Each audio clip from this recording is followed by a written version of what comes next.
When you love someone with an addiction, there is this ever present question hanging in the air. The question about how much longer you should stay and keep trying. It doesn't matter if it's your partner, your parent, your son, or your sister. If you have an addicted loved one, you've been battling over this, and you may come back to it every day, or maybe even more than once a day. It seems like this question hovers in the background of pretty much everything. I know it's easy for other people to tell you, just cut ties. They love you.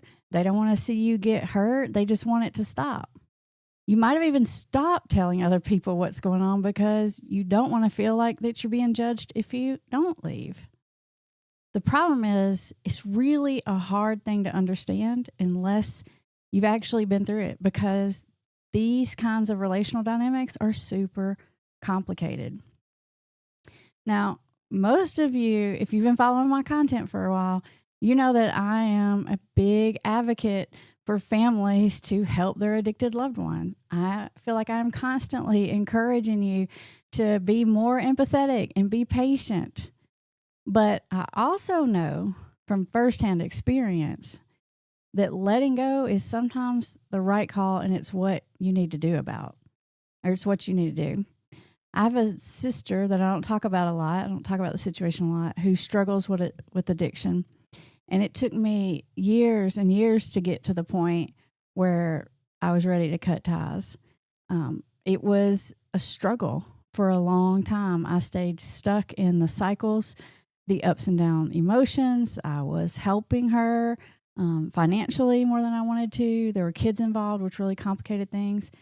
But eventually there was a final straw that made me decide that this isn't working anymore. It wasn't helping her. It wasn't helping my nieces and nephews, and it certainly wasn't helping me. In fact, part of the decision came from the fact that I realized that my staying in that situation with this person was hurting my own family, like my husband, because it was taking away from what we have in order to do that. I know it's a hard decision, but sometimes it's what you need to do for yourself. Now, I can't tell you an exact line, if this happens, then leave, because that's not possible. Nobody can do that for you, but I can give you a framework. I'm going to give you 10 questions to ask yourself, and these 10 questions are going to help you get clarity on where you're at with this situation. And you can come back to these questions any time, because your situation changes and the answers to these might change. But before we get into what those 10 questions are, I want you to keep something in mind as we go through that list, because pretty much everything in the list happens in almost all relationships with an addicted person. So it's not like a yes or no kind of checklist. As you listen to each one of these questions, I want you to also think about not just, is this happening, but what is the frequency of which it's happening? Does it happen sometimes, or is it like the default? And what is the trajectory of these things? Is it back and forth? Does it get better? Or is it just continuously, consistently getting worse? The first question, and possibly even the most important question that I want you to ask yourself, is, what's the primary emotional reason why you're staying in this relationship with this person? Is it love? Is it guilt? Is it loyalty? Is it just obligation? Or are you staying because you feel like logistically you can't get out? Maybe you rely on this person for financial support, or you don't have anywhere to go. What's the primary emotional reason that keeps you stuck? Because honestly, our emotions are what drives our behavior. What's keeping you there is some kind of feeling state, and I want you to figure out what that is. Now, the second question that I think is a biggie, especially for those of you who are in a partnership, like a romantic relationship, or you're married to someone with an addiction, is ask yourself this. And this applies to all relationships, but just particularly to partnerships. But if they got sober tomorrow, could you really re-engage with them? Or is there too much water under the bridge? Because I've seen this happen in our practice a lot. Like the person finally gets sober, but there's just been so much damage, so much like destruction of trust, betrayal, hurt feelings that you just can't get past it. Even when the person gets sober, the relationship is still terrible and it's not serving either person. So I think that's something you got to get really, really honest with yourself about. And that kind of leads me to the third question, which is, are there real feelings of affection left in this relationship? Or am I just continuing this relationship because of guilt or obligation or fear or something like that? Like, is there real connection left? Or is there something here in this relationship that's worth continuing to fight for? Now, this fourth question is huge. And you've heard me talk about this one maybe in other videos, but I really want you to come back to this question a lot, okay? Because I know this is something that you struggle with if you have an addicted loved one. The question is, have you completely lost yourself and that to the point that no matter how hard you try, it's like you can't get yourself back? And what I mean by that is, like, has it messed with you so much that you're not the same person and you don't like this person who you are? Are you constantly angry all the time?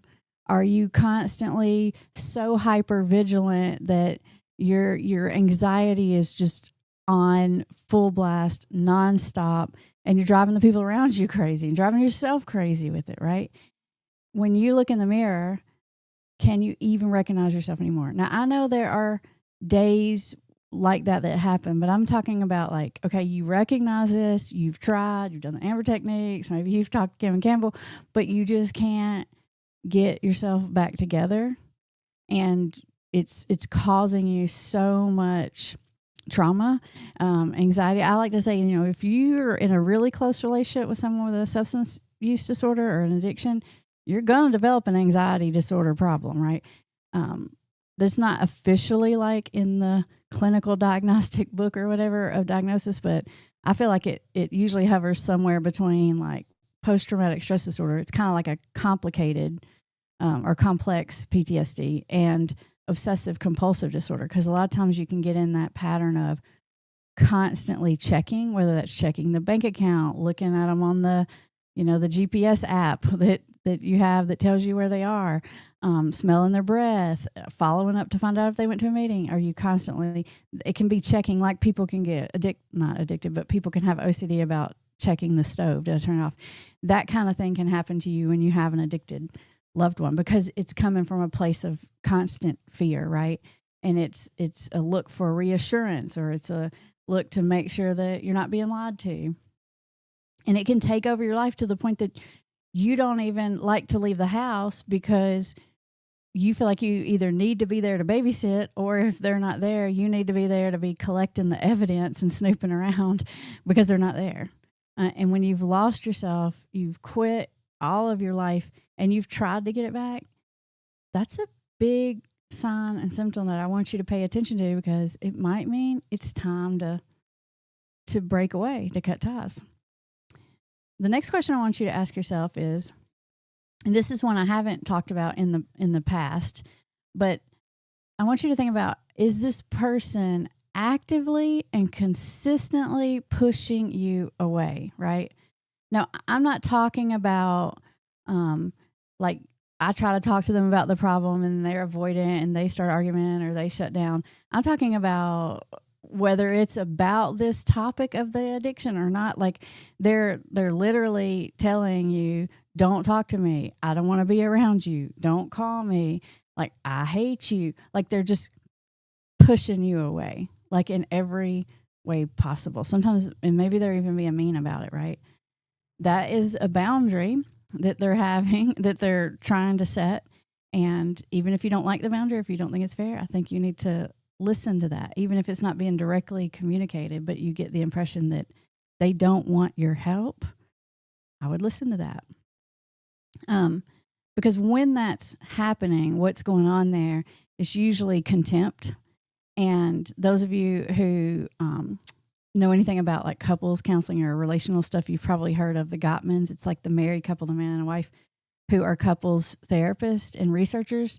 They have more research on romantic relationships, like couple relationships, than anyone in the world.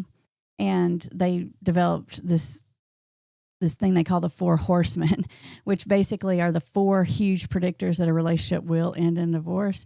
And one of the biggies on there is contempt. And that's what's happening when someone is constantly pushing you away. Do you feel like you feel contemptuous of this person, like consistently? Like, of course you might feel that way sometimes and then it gets better, but like you feel that way a lot. Do you get the impression that they feel that way about you consistently, right?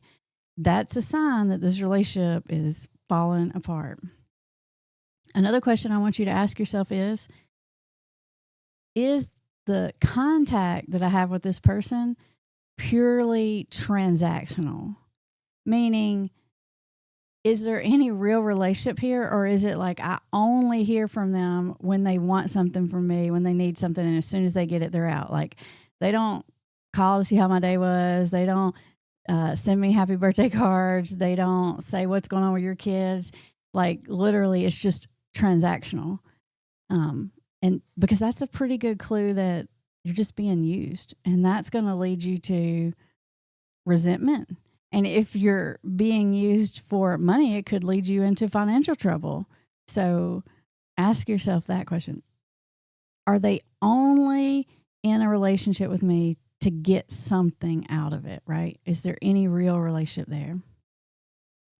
Now, the next question is a big one, and you have heard me talk about this before, but I feel like I have to put it in here all the time because it's such a big, important thing, and that is there a real physical, emotional, or financial safety issue going on? Are you being abused? And I know that this can be a little bit hard to measure because if you're in a relationship with someone who has an addiction, chances are you feel like you're not being treated well, right?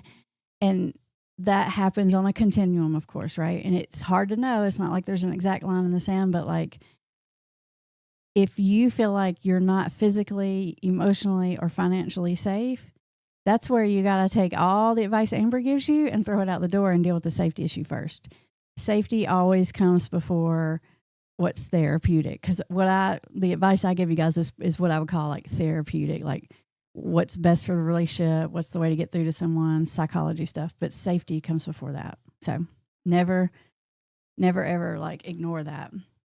Now, if you're in a partnership with someone who has an addiction of any sort, like if they have an addiction or they drink too much or whatever, one of your concerns related to safety probably has to do with the kids. So, if you have kids in the house, and you get really caught in this dilemma because you think, yeah, it's not good here, but at least I'm here with my kids to watch over them and make sure they're okay.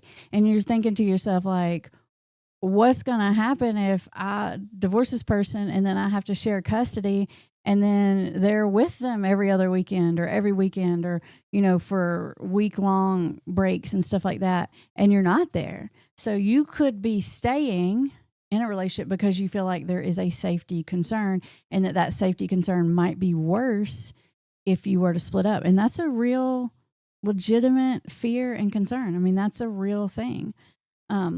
If you are in that situation and you do end up in a position where you need to divorce someone that has a substance abuse problem, then I strongly recommend that you have it written into the divorce custody papers, whatever, that there's some kind of consistent ongoing monitoring, because it's the best way for you to be able to look out for the safety of your kids. So if it's alcohol, you need to be looking into SoberLink, right? If you've heard me talk about SoberLink before, I'm a huge fan, but it's the alcohol monitoring, I want to say device, but it's really a system, right? Because you can get a breathalyzer anywhere, but this is a whole system that works really well, particularly in these kinds of situations, because you can't cheat SoberLink. Like with pretty much all the other programs, you can cheat them, but with SoberLink, it's got the facial recognition, and that facial recognition is built into the device. You see, sometimes some of these other devices, they run off of apps, and it may say facial recognition. And I don't want to go into it too much because people might be listening and now they're going to learn how to cheat it. But what I want to say is there's easier ways to cheat it. With Soberlink, it's pretty locked down. The only way you're going to be able to cheat it is just to not take your test, and then it says that you didn't take your test, so it's not really cheating because the answer is obvious, right? And so you can have that. I've seen that in situations where people are separating and there is an alcohol question in the mix. If you're the person that's being accused of having an alcohol problem, then you ask for the Soberlink, because this is your way to protect yourself. This will help keep you out of the whole like supervised visitation thing. So it's a way to feel more comfortable with having your kids in your partner's care if you're not there. It basically works. It's set up on a system where the person gets prompted a certain amount of times a day, and you or the person can pick how many times a day that is. Usually the recommendation is 3 times a day. That's when I have people on Soberlink, it's almost always 3 times a day, and they get a message that reminds them to take the test. And if they're late or they miss it or they're positive, then their sober partner gets a message. And that sober partner can be anyone. It can be their counselor, their sponsor. It could be you if that's the way you have it written up. And it keeps a legitimate record that you can even pull that has every test, what time, their picture, all that facial recognition. This is probably the best way to keep your kids safe. If it's drugs that are in the mix and it's not alcohol, there are other recovery monitoring programs, and you can look into those. Like it's sort of like the being pulled for random drug screens kind of thing. Because I know that the safety issue isn't just as simple as me saying if there's a safety issue, leave. Because if there's kids involved, leaving could increase the safety issue, and you need some ways to put some protections in place for that. Now, let's move back onto our questions because I'm going to forget and lose my place. But the number 8 question is it to the point where you're the only thing standing in the way between them and real consequences? Like, are you in a position where you're holding their whole life together, and you know that by doing that, you're like prolonging the situation because it's keeping them in denial. Like they're not even functioning, like they're not working. They're not even helping around the house. You can't trust them to help watch the kids. Like literally you can't even like rely on them for anything. And you're holding it all together. You're juggling all the balls. That's something I want you to stop and think about. And this question actually connects to a lot of the other questions, right? Is like, if that is the case, then you got to go back to questions like 1 and 2 and 3, like, what's the primary emotion that's keeping me here? Is it obligation? Is it guilt? These are the kinds of things that you need to be asking yourself, not just for them. This question isn't about like, well, I need to cut ties with them because I'm enabling them and I need them to suffer more. It's the way I'm asking you this question is more about like, if you're the one that's literally doing everything, that's going to bring you into a bad place where you're going to feel like you're losing yourself, right? And so you got to ask yourself, I'm holding it all together. How's that affecting me and how's that affecting them, right? Now, the next question I want you to ask yourself is, are you having physical health problems?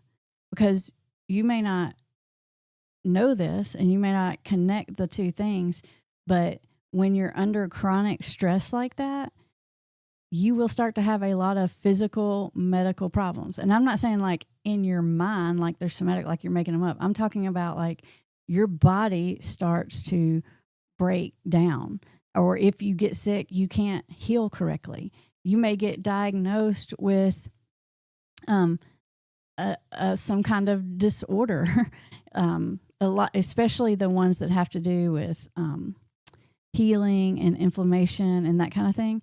That you absolutely are going to be impacted by carrying this chronic stress day after day after day. Like you will feel it in your body.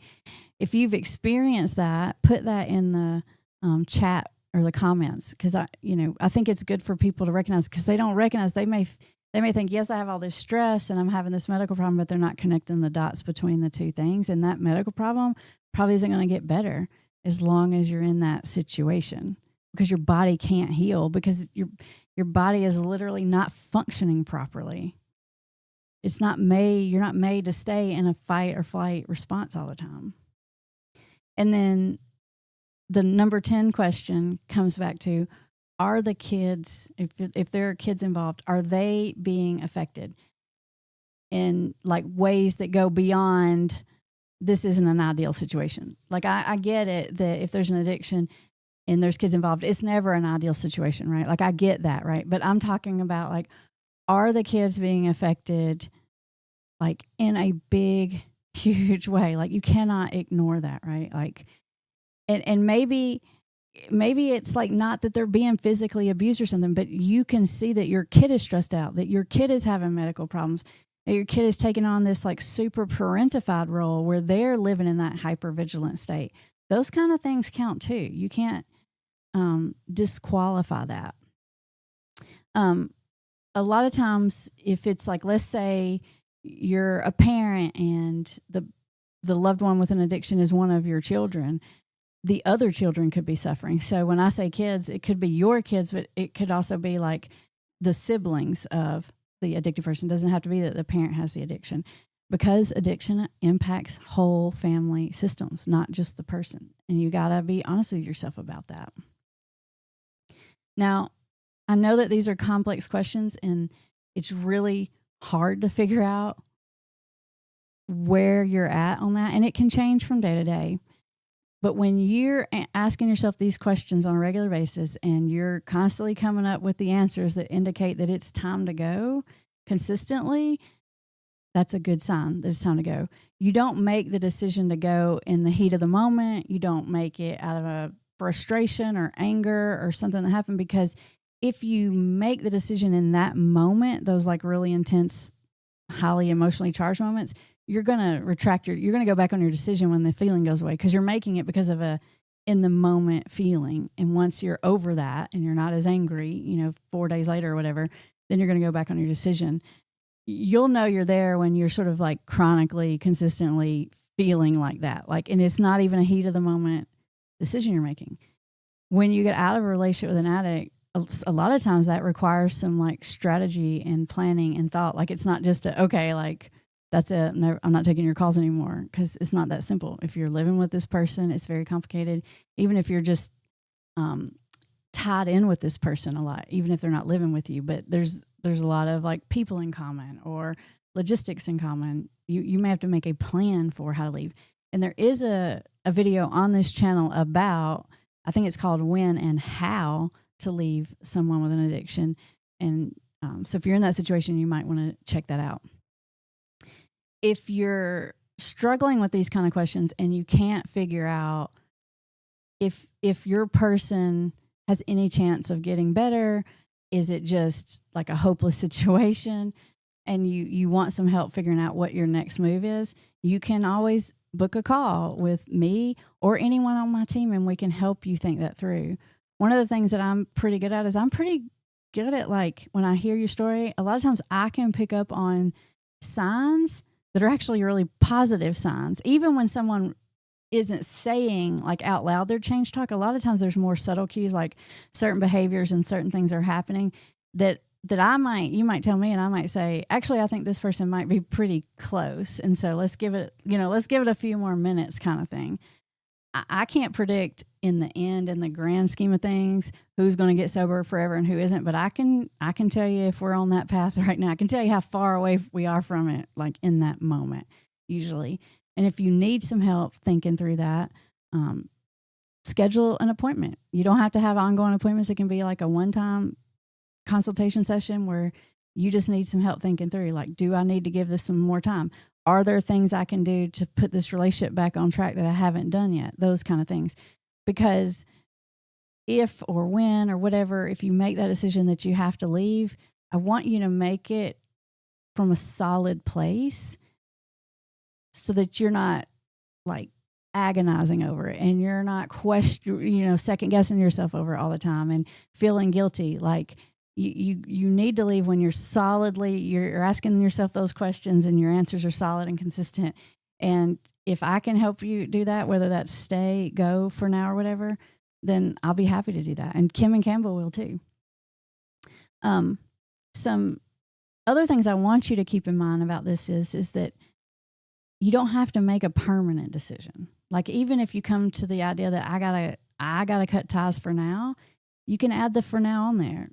And that doesn't mean this isn't about what you say to that person, but I'm just saying for yourself, like, and it doesn't mean that you don't love them, and it doesn't mean that you don't want them to get better, and it doesn't mean any of that stuff, that you're cold, that you're uncaring or whatever. Sometimes this is like a situation where it's like, if you don't let go, you're both going to drown. Okay. And so don't guilt yourself over that. Get yourself clarity on this. Think through the situation before you do it. Don't make it in an impulsive moment. You'll take it back. You'll regret it. They'll use it against you. And then all the boundaries you try to set, they won't believe you. They'll just keep running over you and all that kind of thing. So we are about to the point in this video, if you're watching live, where we're going to take questions, comments, concerns. I want to hear from you. You showed up live here for a reason, and I appreciate you being here, and I'm here for you to answer your questions, to get your feedback and your comments, because I know that all of you are in various places in this continuum of stay and go, and I know that this is a question in the back of your mind all the time because you feel guilty for staying, you feel guilty for going, and you're in a rock and a hard place, and I get that there's no easy decision to be made here. All right, Bree, while they're getting their questions up here, I will tell you there are resources in the description. Like if you are in a separation situation, SoberLink, it is in there. SoberLink is my number one pick. If you're deciding, okay, I'm going to give them one more chance and the problem is alcohol, SoberLink might make you feel more secure about that, like so that you can build some trust faster. So that's in the description.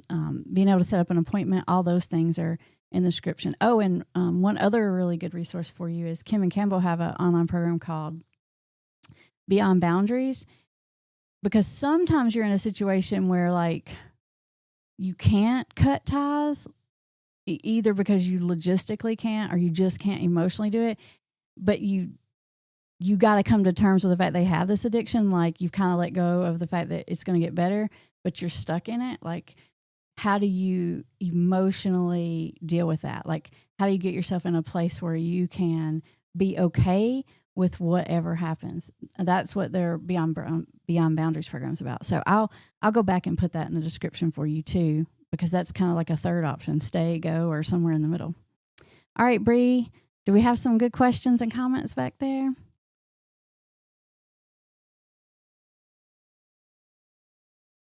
All right. Sarah says, does this apply to kids as well as an addicted adult child? Good, because that was going to be my question back to you, Sarah. I was going to say, well, when you say kid, do you mean like a minor or do you mean like an adult child? Yes, this applies to adult children as well. Even when you're the parent, I think it's harder to make the decision to cut ties than it is if you're any other kind of relationship. But even as a parent, at some point, like, you got to decide, is this going to drown us both? Is this relationship even helping them anymore? You know? So yeah, I think it applies to that. Let's see. Our next question from J.A. Miller is, my husband with alcohol use disorder has finally had it and agreed to shutting the door on drinking. That's fantastic. Awesome. Okay. What are other ways he can stay accountable other than SoberLink? It's not in our budget. He is open to suggestions. Other ways of staying accountable is just like, one way to be accountable is like let's say the person has to go to like a work event and they're going to be gone for like a big long weekend workshop or something like that, and you know there's going to be drinking there. One of the things I suggest to my clients is you need to tell at least one person that you're not drinking. Because if you go to that and everybody's drinking or whatever, and you're keeping it in the back of your mind, you're like, well, I'm not going to drink, but it's a secret, you're leaving it on the table. So the temptation is a lot more there than if someone knows. So there are other ways, you can tell your loved ones, if you see me doing this or this or this, ask me about it. If I'm on this street right here, it's not a good sign. Like, you can put all that on the table to hold yourself accountable in those kind of ways. And I suggest you do all those anyway, even if you are on SoberLink, you should do that as much as possible. There are other systems out there that are alcohol monitoring systems, and they are good. I think SoberLink is the gold standard, but I totally get it. Sometimes if it's out of your budget, it's out of your budget. Like, I totally get that. So you can definitely look into that. But I love the fact that he's finally, and I love how you said it, agreed to shutting the door on drinking. Like, to me, that feels, I don't know, something about what you said, it feels like final, like the door is shut. Like, it's not cracked, it's not bargaining. It's like shutting the door. I love that. I think that's fantastic. Congrats.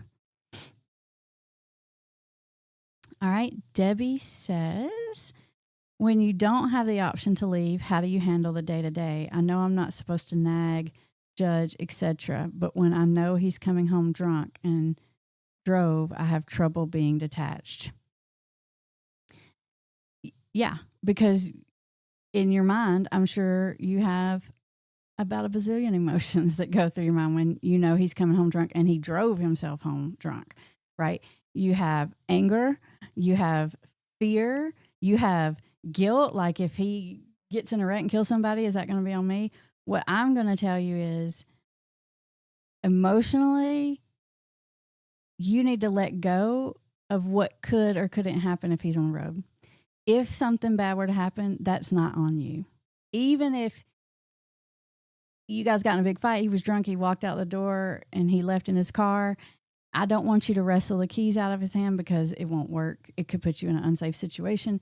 And it's not on you, right? It's not because of you. You're not responsible for that. If it's put your kids in the car with him, I think maybe I would wrestle the keys in that situation, but other than that, I wouldn't. And that's not on you. So you need to let go of the feeling of responsibility over that, and release that, and that might help you with dealing with that particular situation. But I know it's more common. It's not just the fact that he's coming home drunk and driving. It's the fact that he's coming home drunk, and I don't know what he's like drunk, but it's probably not fun for you, right? Like, I get that there are feelings. What I can tell you is, when you make the relationship better, even if it doesn't make them stop that behavior immediately, it almost always makes them more tolerable of a person, because they're not fighting against you all the time and there's not so much animosity. And so even if you're not trying to fix them, even if you feel like you can't leave, I would still work on that relational piece and get out of the power struggle with them, because it'll make your life better. He'll respond to you better. Hope that helps you. And again, that might be a situation where the beyond boundaries comes in, because sometimes you're in a situation like that. Moonlight 1967 says, my son entered a program. How can I motivate him to stay there as long as he can? Looks like there might be more to that. What's the rest of that? There's not more? Okay, Brie, I just thought there was more. It looked like it cut off or something. Oh, here it is. How can I motivate him to stay for the full duration without making him feel he isn't welcome back home? Oh, wait, it's 4 or 5 months. Hold on, there's more. Started a program. He has the option to stay for 4 or 5 months. How can I motivate him to stay? I don't know how long he's been in the program. Usually at some point in a longer program like that, there's a lot of wanting to leave. It either happens right at the very beginning, they're there and it's those first few days and they're calling you, begging you to come get them. Or occasionally they do okay, and then they get a few weeks in, and then all of a sudden something happens and they have like a run reflex for whatever reason. Maybe they don't like somebody that's in the program, whatever, and they have that. But at some point you can come up against this wall that you're talking about. If he's not actively trying to leave or come home right now, then you just want to reinforce decision that he's making and positive reinforcement. Not overly so, because you can overdo it and that just feels icky. So you can just positively reinforce. If he starts actively wanting to leave, then and he's asking you to come get him, what I like to do in that situation is put it back on the treatment team. Hey, if your counselor feels like you're ready to go, and this is a good idea, I'll come up and get you. And that helps to keep you a little bit out of that bad guy role, and because you just kind of keep going back to this, saying the same thing. We're going to go with what the treatment team says. And that's a little bit of a way to kind of hold that boundary without feeling like as much of the villain. And I don't even know, because when I first read this question, my thought was 4 or 5 months. I don't. Our recommendation is usually not to bring them back home, even if they finish the treatment program. So I'm thinking, even in 4 or 5 months, when he's finished the program, if he's an adult child, and I don't know that, he could be 15 for all I know, but if he's an adult child, then you need to be having that conversation at some point, not immediately. Let them get in a rhythm and be in a better space, and ask their counselor when's a good time to have that conversation. But bringing them back home is usually always a bad idea, because it puts you and them back in an old role of, you're not going to be able to help it. You're going to be hyper vigilant and watching everything they do, and that's not going to feel good to them. And you're going to be aware when they're not doing their recovery plan, or they're sleeping in all day or whatever. It's going to create a tension that's not good for either of you. So if there's a way for them not to come back home, that is our suggestion. Not that you're trying to leave them homeless, but like, what you want is a good transition plan, sober living, and then maybe a roommate in recovery. You want a launch program regardless. So maybe if they know that that's the case, that there's not going to be a come back home thing, that might actually help. Grace says, I've asked for time where we don't communicate after many years of emotional abuse and broken promises, but I'm struggling with the fact that he's alone and isolated. So this is guilt, right? Like, what you're feeling guilty for how that's impacting him, but that you absolutely need this, because the way you started this question was after years of emotional abuse and broken promises.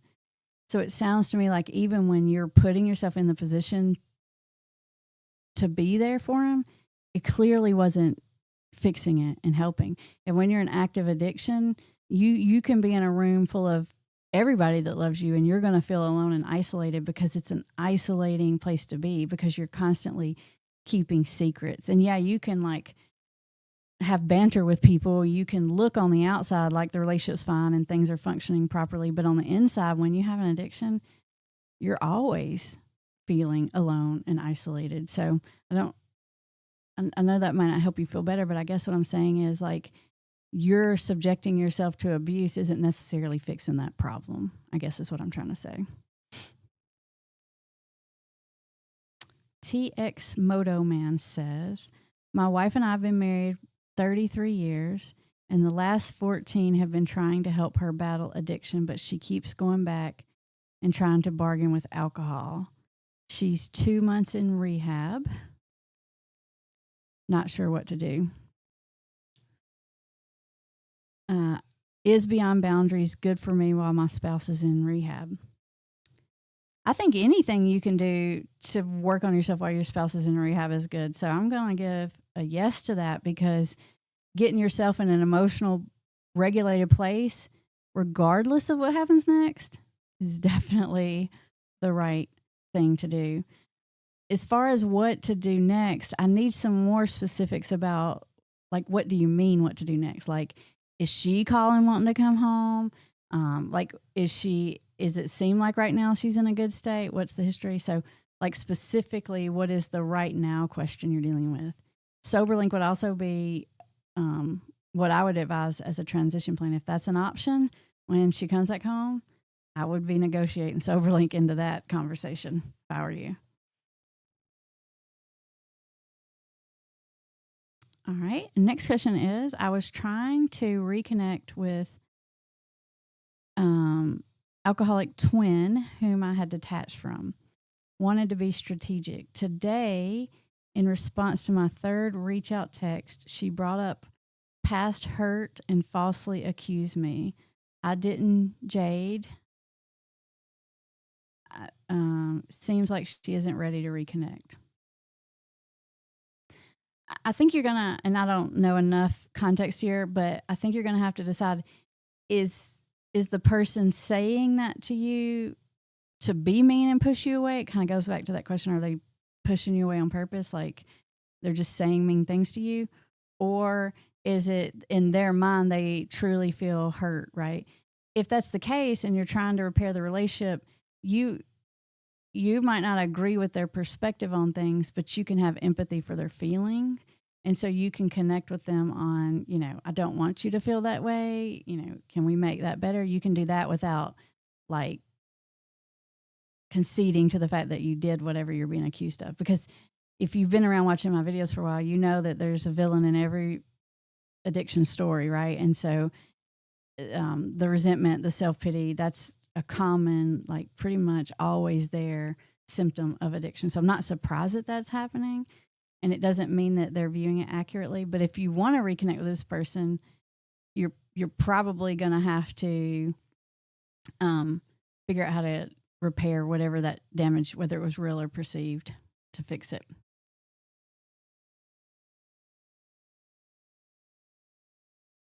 All right. Bree says that we're running out of time for today. So I want to say thank you to everyone who showed up here live or who watched on the playback. I know you can't always come live. You're working, you got a life, stuff like that. Thank you so much for coming, watching, commenting. Share this video if you think it would help someone. Give it a like. That helps us. And I'll see you guys next Thursday. We're live every Thursday at 1. It'll be me again next week, Thursday. And we also release videos on Tuesday, and the links to all those resources you might need, they will be in the description. All right, I'll see you soon. Bye, everybody.